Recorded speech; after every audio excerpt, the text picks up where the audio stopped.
Tomen su lugar, hermanos, muy amables. Vamos a dejar que los pequeñitos del culto infantil salgan sin correr, caminando, derechitos, en orden, y que Dios los bendiga y aprovechen mucho su lección, que seguramente será de grande edificación para la vida de estos pequeñitos. Muy bien, hermanos, pues el énfasis de este mes, hermanos, es el ministerio terrenal de Cristo. Siempre que se pone un calendario de cada mes, no sé quiénes han tenido el cuidado de leerlo completo, en la parte superior siempre hay algún mensaje o una parte de algún mensaje de la Biblia que ya nos dice cuál va a ser el énfasis del mes. Pues en este mes tenemos como énfasis el ministerio terrenal de Cristo.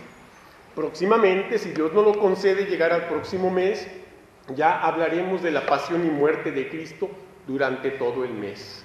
Por eso, en esta ocasión yo quiero que vayamos al Evangelio según Lucas.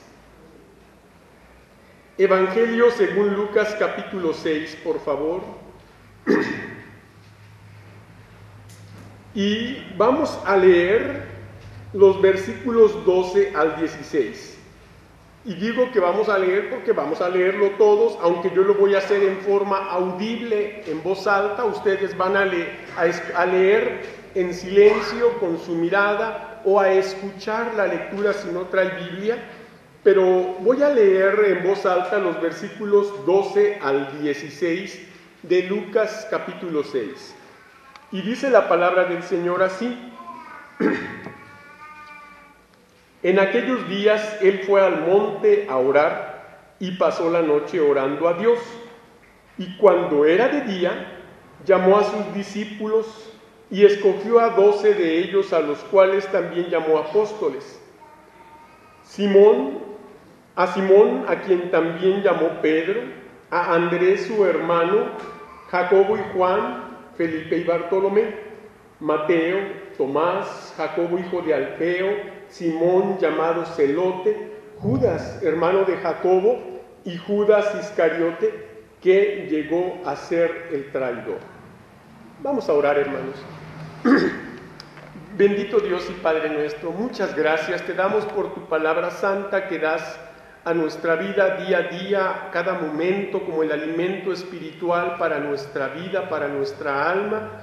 Este alimento, Señor, que nos fortalece y nos nutre, que nos ayuda, Señor, a estar completamente henchidos de tu poder, Señor, para afrontar esta vida y las situaciones que día a día tú pones en nuestra vida, para que podamos, por medio de ella, Señor, y sobre todo del conocimiento y la aplicación de tu palabra, salir adelante ante cualquier adversidad.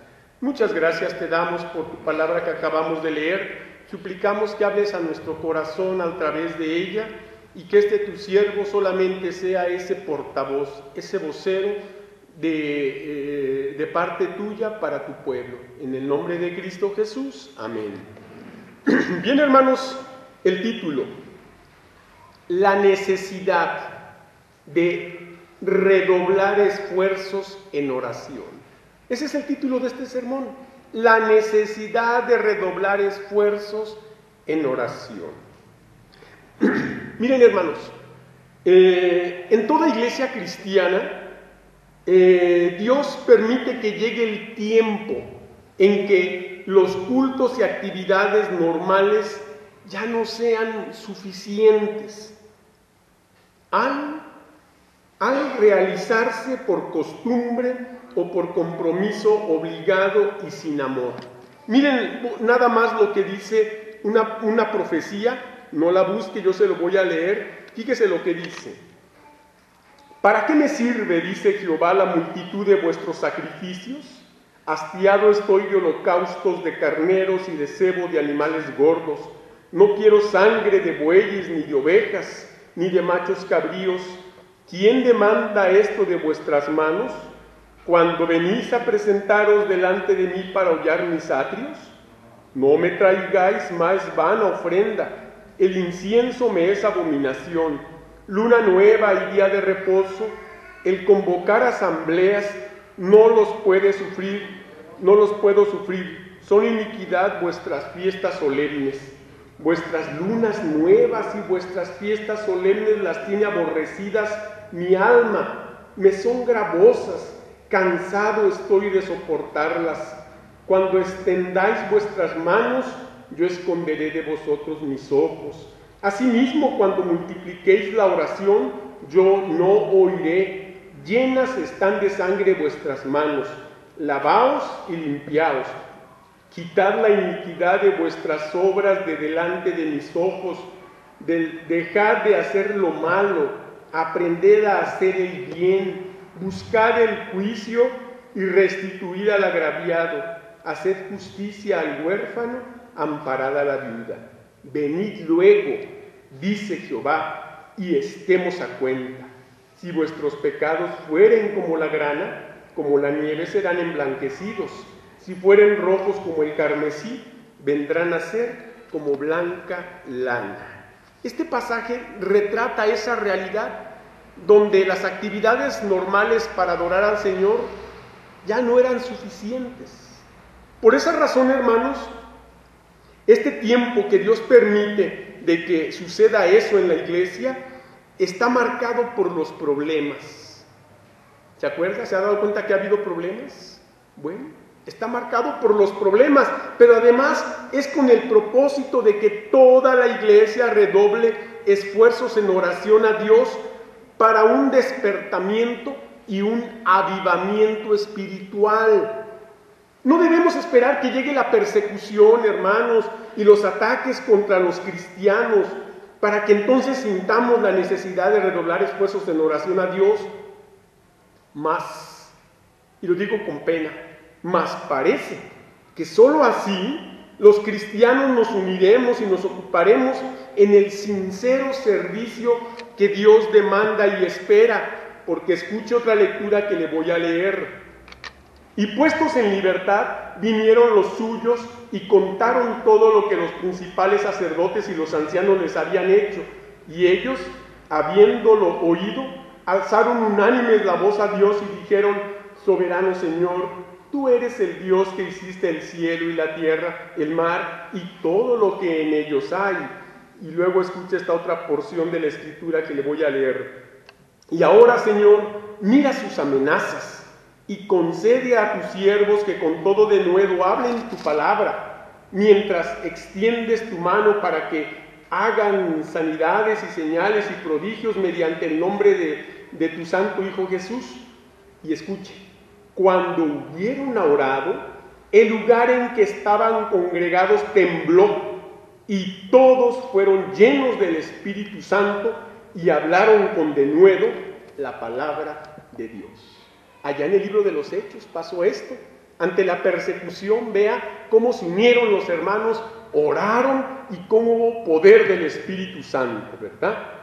Ahora, ¿a qué me estoy refiriendo? Pues que por esta razón, lo que estoy diciendo como una introducción, la palabra de Dios nos presenta en el ejemplo de Jesús que acabamos de leer ahí en Lucas 6, ¿cuándo es el tiempo para la necesidad de redoblar esfuerzos en oración a Dios? Veámoslo. ¿Cuándo es ese tiempo? Bueno, vamos a ver algo. 3 cosas importantes que están únicamente en el versículo 12, que es en el que nos ocuparemos, aunque iremos a otros versículos de la palabra de Dios para apoyar las verdades que estaremos diciendo. Diremos en primer lugar que la necesidad de redoblar esfuerzos en oración fue en aquellos días. Vea lo que dice el versículo 16, versículo 12, en su primera parte. En aquellos días, hasta aquí. En aquellos días. Parece que esto no nos dice nada, pero nos dice mucho. En aquellos días. Si vamos a la historia del Señor Jesús, vamos a entender qué es lo que estaba sucediendo en aquellos días. Sabemos que el pueblo de Israel estaba bajo el dominio del Imperio Romano, que el pueblo romano los tenía bajo su yugo y cobraba impuestos muy caros, pero también, no solamente el yugo romano, el pueblo judío también se había alejado del Señor.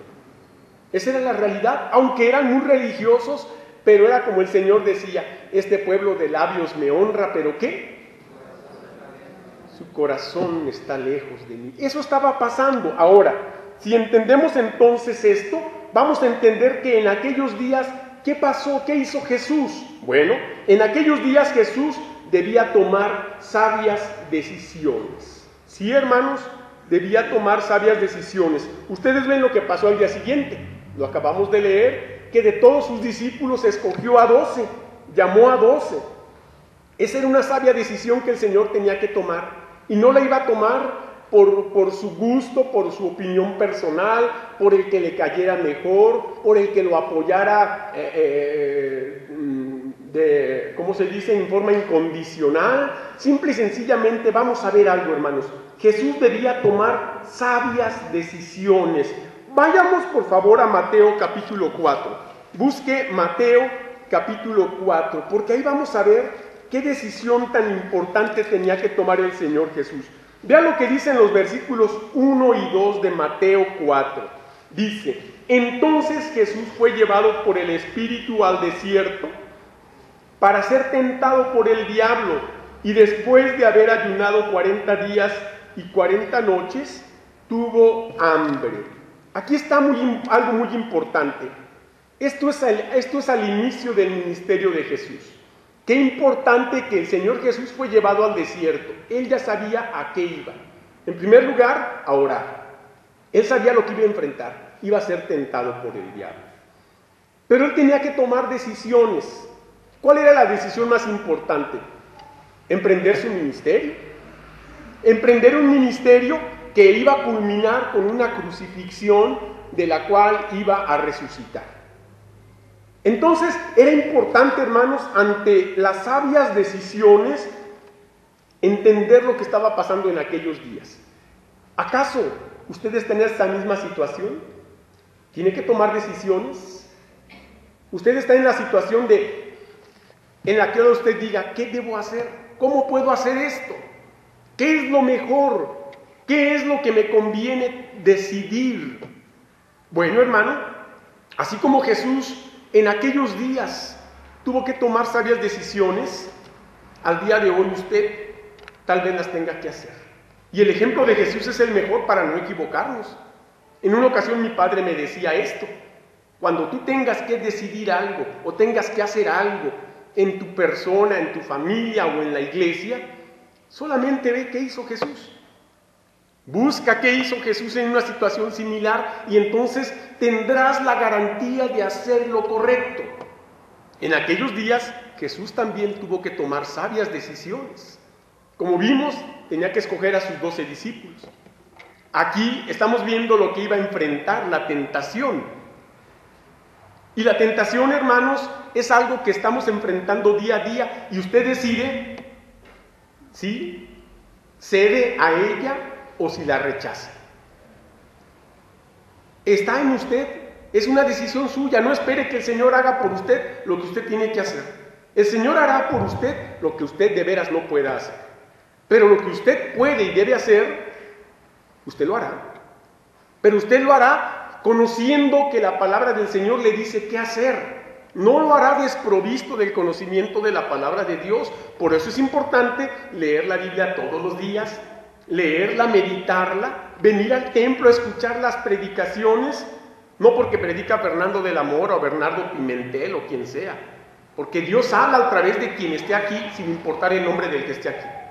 Es Dios el que está hablando. Gracias a Dios, un servidor procura ser siempre muy bíblico, no salirme de la palabra de Dios. Eso garantiza que yo voy a decir siempre la palabra de Dios. Eso me garantiza a mí que no corro peligro de decir aquí otra cosa que no sea la palabra de Dios.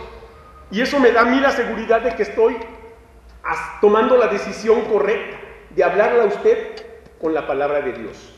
Por esa razón, hermanos, estamos viendo cómo Jesús debía tomar sabias decisiones. Y Él tuvo que decidir lo correcto. Usted puede hacerlo, porque ahora tenemos al Espíritu Santo de nuestro Señor en el corazón. Tiene la presencia espiritual de Cristo, quien tomó sabias decisiones, quien nos dejó su ejemplo. Por esa razón, hermanos, diremos pues que en aquellos días Jesús debía tomar sabias decisiones. Usted las puede tomar hoy también. ¿Qué más pasaba en aquellos días? Bueno, en aquellos días Jesús debía enfrentar graves contenciones. Debía enfrentar graves contenciones. La palabra contención habla de contender, o sea, de luchar.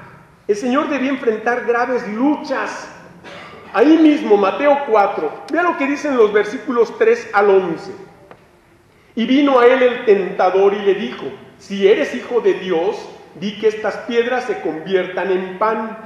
Él respondió y dijo: escrito está, no solo de pan vivirá el hombre, sino de toda palabra que sale de la boca de Dios.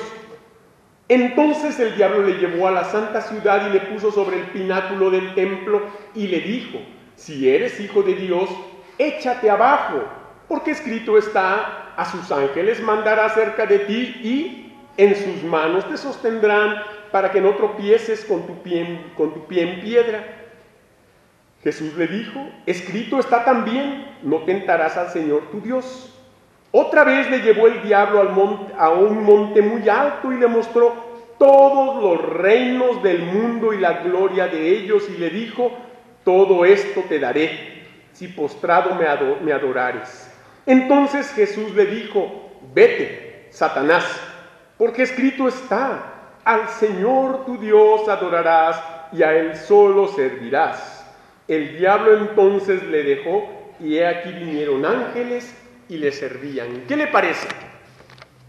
El Señor tenía que tomar varias sabias decisiones y tenía que enfrentar graves contenciones. Aquí estaba contendiendo con el diablo, que el diablo quería hacer caer al Señor. El diablo quería que el Señor Jesús, antes de empezar su ministerio, cometiera un pecado para que echara a perder todo el plan de salvación que Dios ya tenía preparado para la humanidad.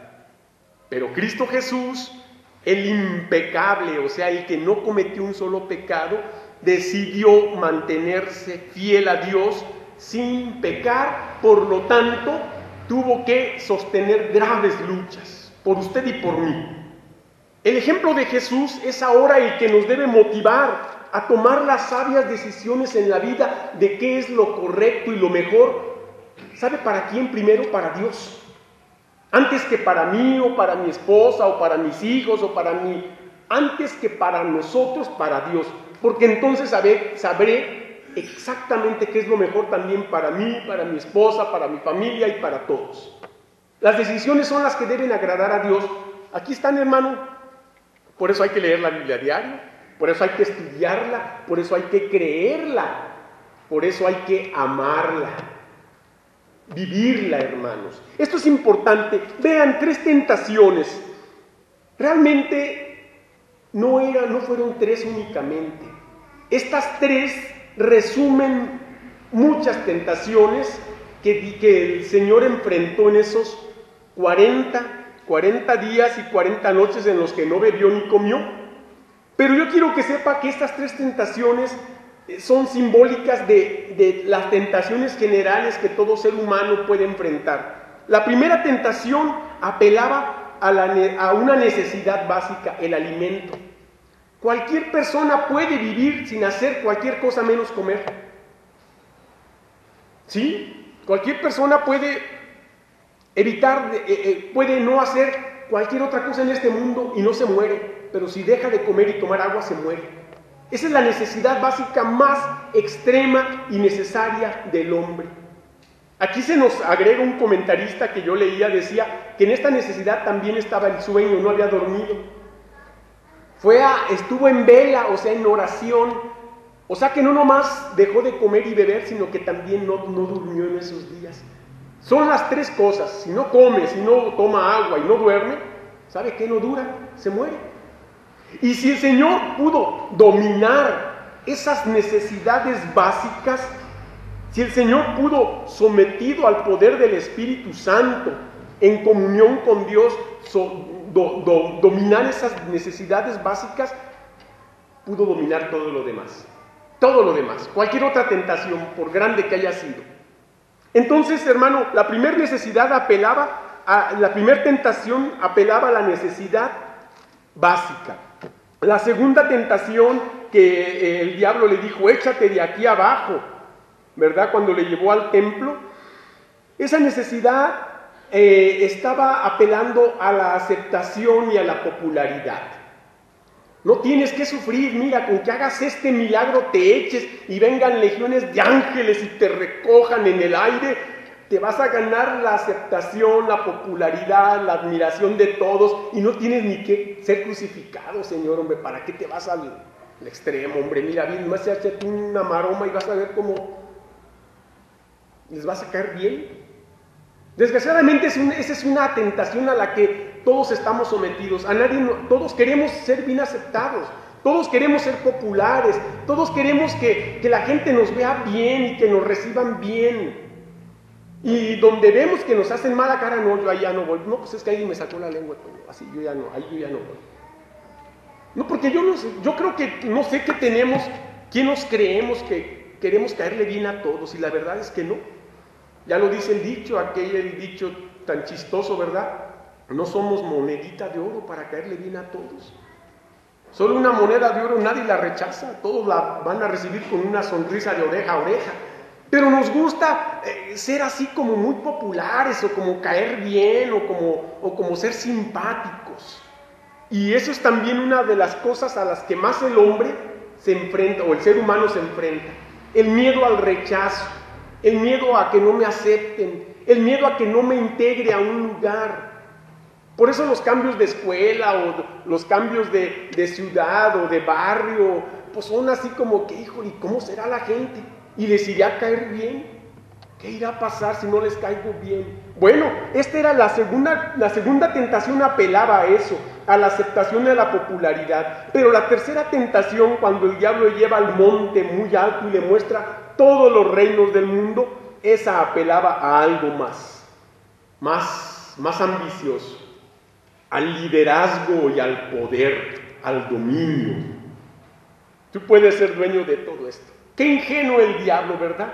Estaba hablando con el dueño, con el creador de aquello.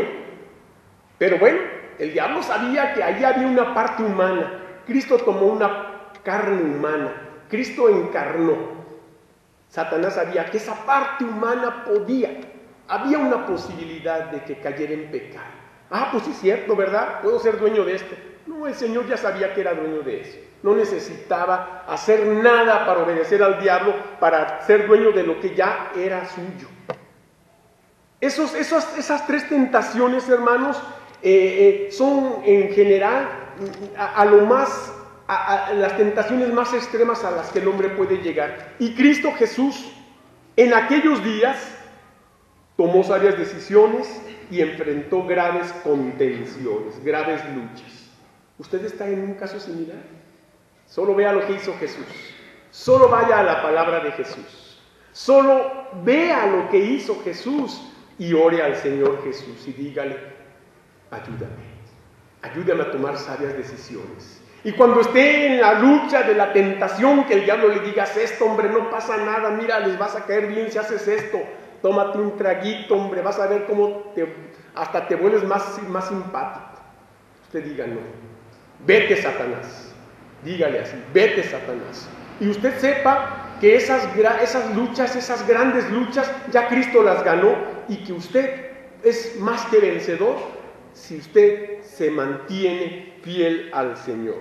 Por eso decimos que en aquellos días, simplemente lo que esa expresión quiere decir es que aquellos días son todos los días que Dios nos da de vida.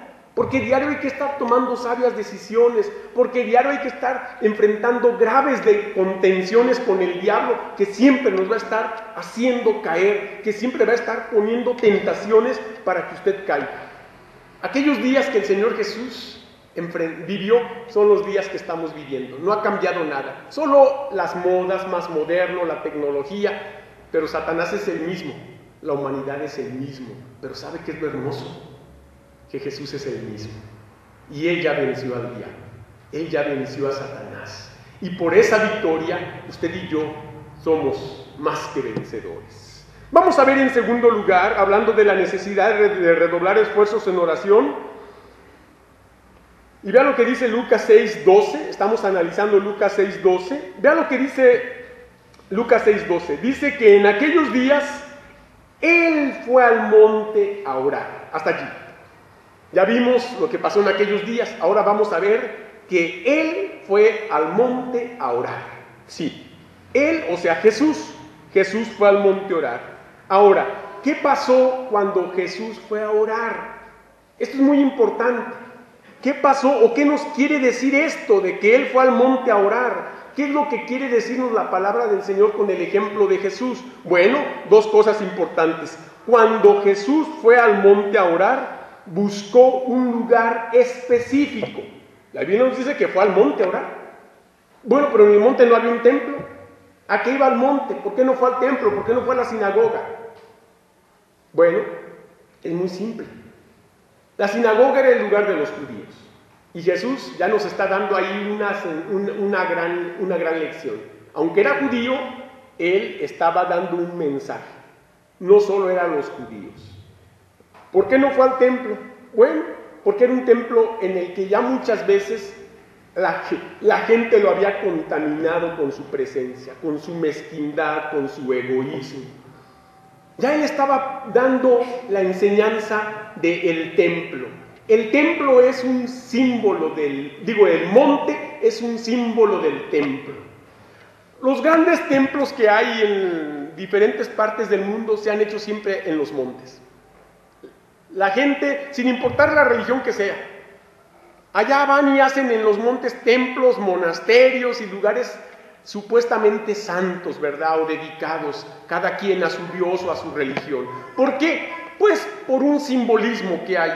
El lugar es más alto, se cree que está más cerca del cielo, más cerca de Dios. La verdad es que el templo puede estar donde sea. El templo físicamente, aquí tenemos este templo, ¿verdad? Hay lugares que tienen templos a la orilla del mar, otros están en diferentes sitios. Lo importante aquí es lo que el Señor hizo. Buscó un lugar específico. Dice que fue al monte. Fue al monte. El monte es un sinónimo de templo.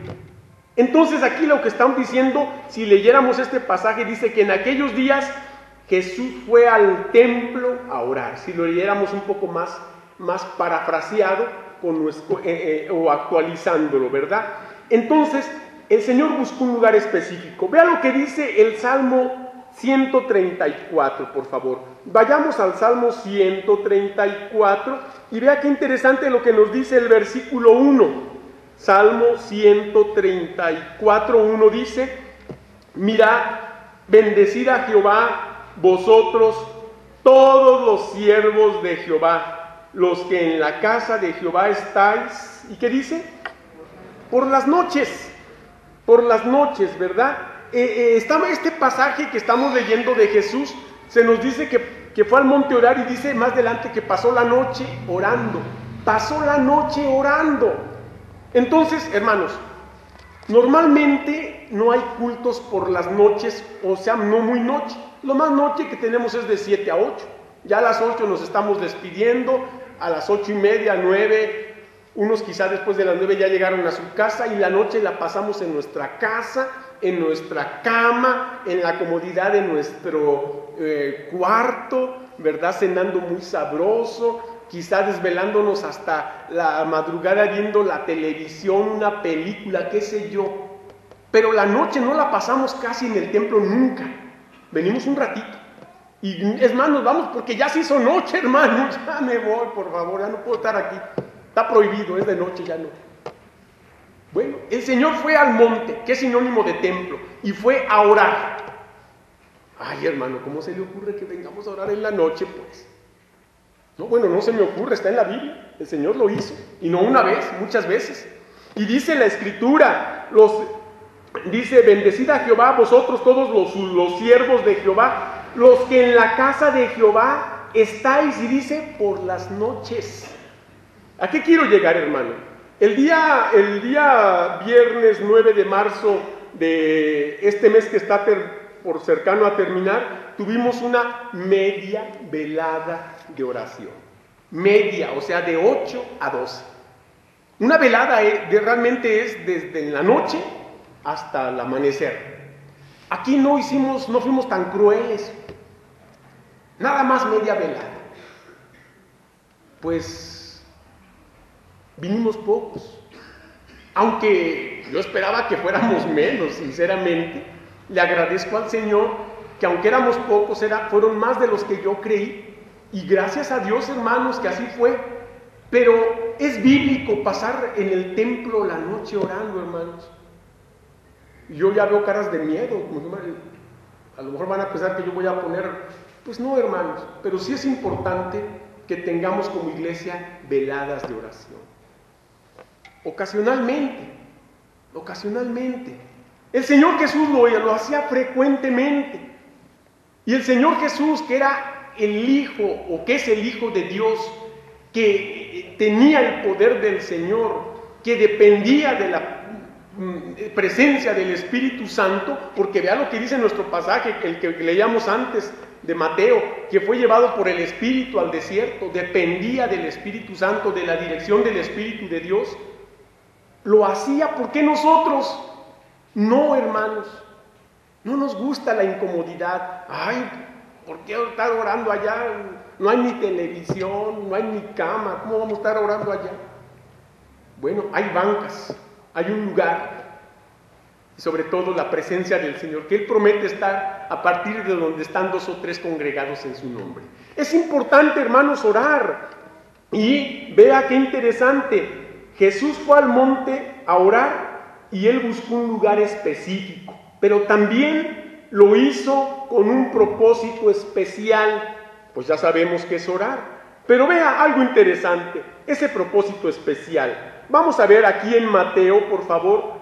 Bueno, no es aquí, busque Mateo capítulo 21, para que vea qué interesante lo que nos dice Mateo 21. Vea qué importante lo que leemos en los versículos 12 al 14. Mateo 21, 12 al 14 dicen así: y entró Jesús en el templo de Dios y echó fuera a todos los que vendían y compraban en el templo, y volcó las mesas de los cambistas y las sillas de los que vendían palomas, y les dijo: escrito está, mi casa, casa de oración será llamada, mas vosotros la habéis hecho cueva de ladrones. Y vinieron a él en el templo ciegos y cojos, y los sanó. ¿Qué le parece? Pero si usted leyó con atención el versículo 12, dice que entró Jesús en el templo ¿de quién? El templo de Dios. Este templo es de Dios, hermanos. Es la casa de Dios, la casa de oración a Dios. Está bien que hay que orar en todo lugar. Está bien que hay que orar en nuestro hogar, en el trabajo, en el camión, cuando va de camino, donde usted quiera puede orar, pero no hay mejor lugar para orar que el templo, la casa de Dios, el templo de Dios. Por eso el Señor Jesús lo dice, Él lo dice: mi casa, casa de oración será llamada. Casa de oración. Y cuando les invitamos a venir a la casa de oración, a pasar la noche en oración, pocos responden, pocos. Qué triste, hermanos, que haya poca respuesta cuando Dios es tan bueno y generoso con nosotros y nos da a manos llenas. Y ya estamos tan acostumbrados a las bendiciones de Dios que ya parece que nos las merecemos y ya somos ingratos con Él, desagradecidos. No queremos venir a orar, no queremos venir a estar en comunión con Él. No, pues ¿cómo? Es de noche. Bueno, pues de noche el Señor aquí está. ¿A qué le teme? ¿Acaso cree usted que su casa es más segura que el cuidado de Dios? Pero no queremos. Nos cuidamos tanto que ya nomás, no, pues ¿cómo voy a desvelarme? No, pues ¿cómo voy a mojarme? Está nublado. No, pues ¿cómo voy a solearme? Pues entonces, ¿qué? ¿Cuándo vamos a adorar al Señor de corazón, como Él quiere, como Él lo manda, como Él lo exige? Pero es importante, ¿verdad?, entender que el Señor buscó un lugar específico. Ese lugar específico, aunque es en todo lugar, el específico es el templo, porque el Señor dice: mi casa, casa de oración será llamada. Y dice que Jesús entró en el templo de Dios.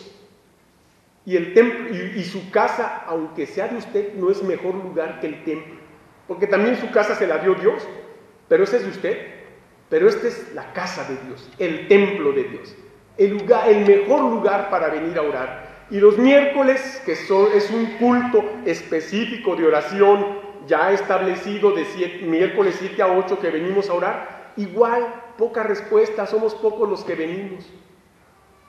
¿Cuándo se llenará este templo el miércoles? Pues no lo sé, si un día así sucede, gracias a Dios, ojalá un día cada uno de ustedes el miércoles diga, de 7 a 8 yo voy a estar en el templo orando al Señor, en la casa de oración, en la casa de Dios. Muy bien, hermanos. Pues vamos a ver en tercero y último lugar, hablando de la necesidad de redoblar esfuerzos en oración, y vamos a decir en tercer lugar que fue la necesidad de redoblar esfuerzos en oración fue con una exigencia.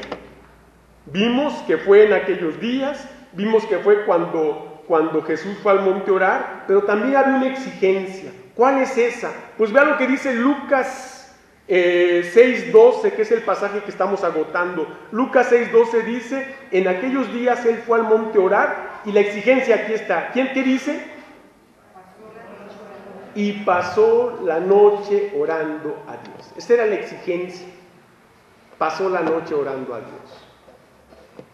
Nadie, casi nunca pasamos la noche en oración, hermanos. Casi nunca. Rara vez. Y de hecho casi creo que son muy pocas. ¿Sabe? Una vez un testimonio de una persona que un día empezó a sentirse mal de salud. Y pues no sabía qué le pasaba. Y cuando ya aquellos malestares fueron aumentando, pues fue al doctor. Y sus temores se hicieron realidad cuando le dijeron que tenía una enfermedad grave e incurable. Y entonces el mundo de aquella persona se vino abajo. Todos sus planes y proyectos se frustraron. Aquel hombre ya no podía trabajar. Aquella persona decía en su testimonio lo siguiente: entonces las molestias, el dolor y el sufrimiento no lo dejaban dormir, nada. Y dice que fue el momento cuando él pasó noches enteras orando. ¿Qué le parece? Solo cuando llegó una enfermedad que no lo dejó dormir, se puso a orar. Hasta entonces. ¿Acaso tendremos que esperar que llegue una desgracia física, personal o de algo familiar o qué sé yo, para que por lo menos de vez en cuando pasemos una noche orando al Señor? No queremos hacer un sacrificio. El Señor hizo el más grande sacrificio por usted y por mí. Pero yo no. El Señor, porque era el Señor. ¿Yo quién soy? Bueno, pues yo soy el beneficiado del sacrificio del Señor. ¿Por qué no puedo de vez en cuando pasar una noche orando? ¿Es mucho pedir? ¿Es mucho pedir? ¿Usted cree que Dios lo va a abandonar si viene a orar una noche? Yo creo que es cuando más el Señor lo va a bendecir. ¿Por qué, hermanos? Estamos viendo algo muy importante. Jesús pasó la noche orando a Dios. Y vea lo que quiere decir que Jesús pasó la noche orando. Dos cosas. Jesús pasó la noche orando y sacrificando su necesidad y la comodidad del descanso nocturno. Él sí sacrificó eso por usted y por mí. Pasó la noche orando, y no una vez, muchas veces. Y sacrificó esa necesidad de dormir, pero también la comodidad de hacerlo en una cama, en su cuarto, sin que nadie lo molestara. Y pasó la noche orando. Y no queremos sacrificar nada. Nomás los cultos ya, miércoles, viernes, domingo y nada más a las horas. Ya no me pidan más. Eso es lo que estoy dispuesto a dar. No quiero sacrificar más tiempo. Ese es mío, no es de Dios. Ese me pertenece a mí. Que no se lo doy al Señor. Bueno, el Señor lo dio todo por usted. Se dio a sí mismo para salvarlo. ¿Por qué no darle de vez en cuando una noche de oración? ¿Por qué no? Qué triste que este hermano decía: solamente cuando la enfermedad llegó a mi cuerpo y no pude dormir, pasé las noches orando. Qué triste. Pero lo importante aquí es, hermanos, el ejemplo de Jesús. Pasó la noche orando y eso hizo que él sacrificara su necesidad y la comodidad de descanso nocturno. Vayamos por favor otra vez a un salmo. Salmo 77. Salmo 77, para que usted vea algo muy importante que podemos leer en los versículos 1 al 4. Salmo 77 dice: con mi voz clamé a Dios clamé y Él me escuchará. Al Señor busqué en el día de mi angustia, alzaba a Él mis manos de noche, vea, de noche, ¿sin qué?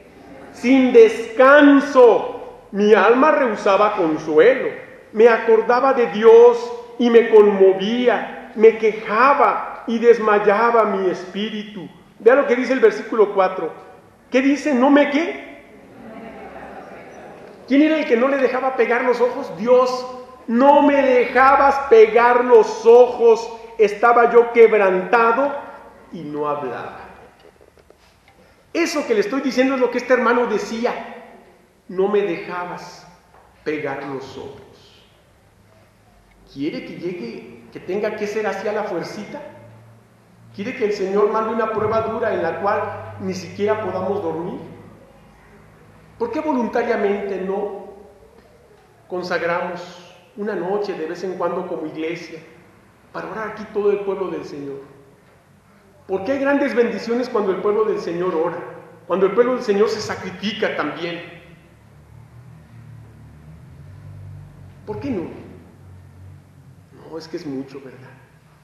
¿Cómo voy a quedar sin dormir una noche? Y realmente ponemos muchos argumentos, pero dice la Escritura que en el día de la angustia, ¿va a esperar a que llegue ese día? ¿Por qué no hacerlo antes? ¿O necesitamos que llegue de veras la angustia? Alzaba a Él mis manos de noche, sin descanso. Está bien que no hay que hacerlo todos los días, estoy de acuerdo, pero de vez en cuando lo programamos. Esta fue nuestra primera media velada de oración organizada por nuestras hermanas de la femenil, especialmente nuestra hermana Dora fue de las organizadoras, pero fue una media velada, ni siquiera fue toda la noche. Aquí nos retiramos y todos fuimos y caímos como piedra y a roncar. No, está bien, pero ¿por qué no una noche completa de vez en cuando? Si usted crea, va a haber grande bendición, y va a ver por qué va a haber grande bendición, por lo que voy a decirle enseguida. Vea, Jesús pasó la noche orando y dedicando ese tiempo para estar en comunión con su Padre. ¿Sí? Por eso pudo pasar la noche orando. No estaba ahí nomás perdiendo el tiempo, no estaba ahí nomás mirando las estrellas, estaba orando a Dios, a su Padre, estaba en comunión, en comunicación con Dios. Cuando usted está comunicándose con alguien, el tiempo se pasa rápido, el tiempo se va pronto. En esa velada de oración nos la pasamos muy a gusto, orando. También tuvimos un rato de refrigerio, de convivio. Nuestro hermano Rosalío decía al domingo siguiente aquí la grande bendición que él había recibido de estar aquí orando a Dios. Y muchos, a lo mejor hasta, pues ¿por qué no? Hasta las 6 de la mañana, hasta que veamos clarear. ¿Cómo no? ¿Por qué no? Bueno, es un sacrificio, pero ¿no cree que el Señor lo merece? ¿No cree que la iglesia lo necesita? Claro que sí, pero no, ¿cómo pues? Están pidiendo demasiado. Mire, vayamos por favor a Hechos capítulo 12, para que vea cómo hay grande bendición de orar al Señor. Hechos capítulo 12, vea lo que dicen los versículos 1 al 5. Hechos 12 del 1 al 5 dice: en aquel mismo tiempo el rey Herodes echó mano de algunos de la iglesia para maltratarles, y mató a espada a Jacobo, hermano de Juan. Y viendo que esto había agradado a los judíos, procedió a prender también a Pedro. Eran entonces los días de los panes sin levadura, y habiéndole tomado preso, le puso en la cárcel, entregándole a 4 grupos de 4 soldados cada uno para que le custodiasen, y se proponía sacarle al pueblo después de la Pascua. Así que Pedro estaba custodiado en la cárcel. ¿Pero qué dice al final?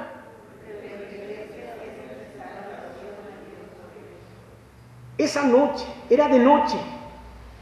No, ahorita no podemos orar por ti, Pedro, es de noche, trata que llegue el domingo, bueno, el sábado. Hasta entonces vamos a orar por ti. ¿Usted cree que las necesidades pueden esperar? No, hermanos. Lo que la palabra nos está enseñando aquí, estaba una situación de angustia, como decía el salmista, en el día de la angustia. Estaba una situación de angustia, de problemas, de conflictos. Jacobo había sido asesinado y Pedro estaba esperando su turno. Y todo parecía que Pedro era el que seguía y no había poder humano. Esa es la realidad, no había poder humano, pero sí divino, que lo librara. Pero ¿qué es lo que estaba haciendo la iglesia para que eso sucediera? La iglesia hacía sin cesar oración a Dios por él esa noche.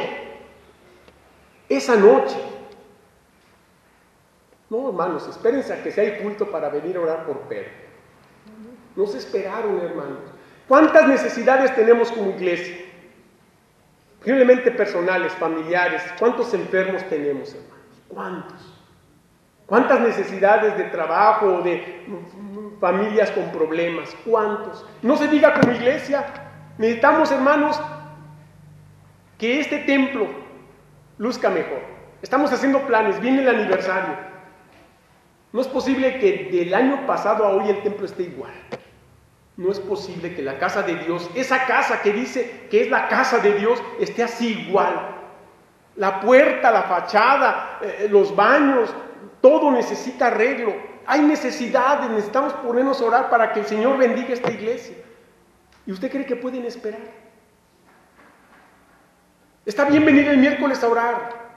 Pero es una hora, qué cómodo. Toda la noche. No, hermano, no, por favor. No sea incoherente. Pero la Biblia lo dice. Pero la iglesia hacía sin cesar oración a Dios por él. Ahora vean el resultado de orar toda la noche. Vean lo que dice en versículo 6 en adelante.